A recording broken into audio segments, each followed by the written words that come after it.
ఎవరైతే నాయకులు ఉన్నారో వైఎస్ఆర్ కాంగ్రెస్ పార్టీ నాయకులు వాళ్ళందరి మీద బురద చల్లడం, ఆ బురద చల్లడంలో కూడా ఒక క్రమంలో, ఒక క్రమబద్ధంగా, ఒక అన్ని వాళ్ళకు ఉన్నటువంటి వసతులన్నిటినీ ఉపయోగించుకొని బురద చల్లేటటువంటి కార్యక్రమం, ఆరోపణలు, నిరాధారమైనటువంటి ఆరోపణలు చేసేటటువంటి కార్యక్రమం చేపడతా ఉన్నారు. ఇదంతా పద్ధతి ప్రకారమే జరుగుతూ ఉంది. నేను ఒక్కటే చెప్తా ఉన్నా, ఎవరైతే ఈ నిరాధారమైన ఆరోపణలు చేశారో, ఎవరైతే నా పేరు ప్రతిష్టలు దెబ్బతీసేదానికి ప్రయత్నించారో, వాళ్ళు ఎంత పెద్దవాళ్ళైనా, ఏ పార్టీకి చెందినటువంటి వాళ్ళైనా, అది మా పార్టీలో వాళ్ళైనా కావచ్చు, అధికార పార్టీకి సంబంధించినటువంటి వాళ్ళైనా కావచ్చు, వదిలే ప్రసక్తే లేదు అని నేను ఘంటాపదంగా చెప్తా ఉన్నా. ఇక ఎవరైతే ఈరోజు ఇంకొక విషయం కూడా చెప్పాలి మీకు.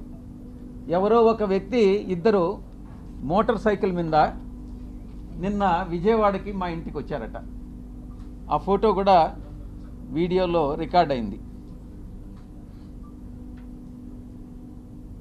వీడెవరో తెలుగుదేశం పార్టీకి చెందినటువంటి ఒక లేడీ, ఒక పురుషుడు.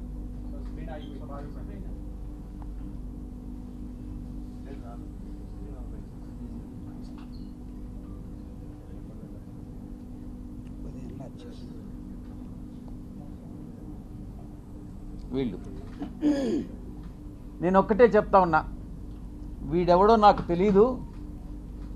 వాడు ధైర్యంగా వచ్చి విజయసాయిరెడ్డి వాడు ఉండాడా ఇక్కడ, పారిపోయాడా అని అన్నాడంట. ఎక్కడికి పారిపోయాడు అని అన్నాడంట. వాడెవడో నాకు తెలీదు. వీడు డెఫినెట్గా తెలుగుదేశం గుండా అయి ఉంటాడు. ఆ గుండా వెనుక ఒక అమ్మాయిని కూడా తీసుకొచ్చాడు.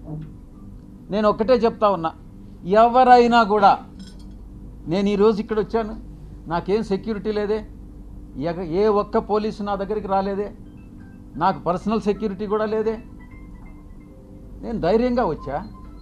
వీడెవడో టైం చెప్పి నువ్వు ఫలాని దగ్గరికి రా అని చెప్తే ధైర్యంగా నేను ఒక్కడనే వెళ్తా. ఈ రకంగా ఏదో వచ్చి నేను భయపెట్టేస్తాను, నేను కొట్టేస్తాను, చంపేస్తాను అని ఈ రకంగా భయపెడితే తాటాకు చప్పుళ్ళకు భయపడేటటువంటి వాడిని కాదు అని నేను చెప్తా ఉన్నా. పత్రికాముఖంగా చెప్తా ఉన్నా, వీడికే చెప్తా ఉన్నా, నువ్వు టైం చెప్పరా, నేను వస్తా, లేదా నువ్వు మా ఇంటికి వచ్చి వాడు విజయసాయిరెడ్డి గారు ఎక్కడ అన్నావు కదా, నువ్వే చెప్పు, మీ ఇంటి అడ్రస్ చెప్పు, నేను వస్తా, చూసుకుందామని అన్నటువంటి విషయాన్ని నేను చెప్తా ఉన్నాను. నేను దీన్ని బట్టి ఒకటే అర్థం చేసుకోవాలి, ఏ ప్రభుత్వం అధికారంలో ఉన్నా,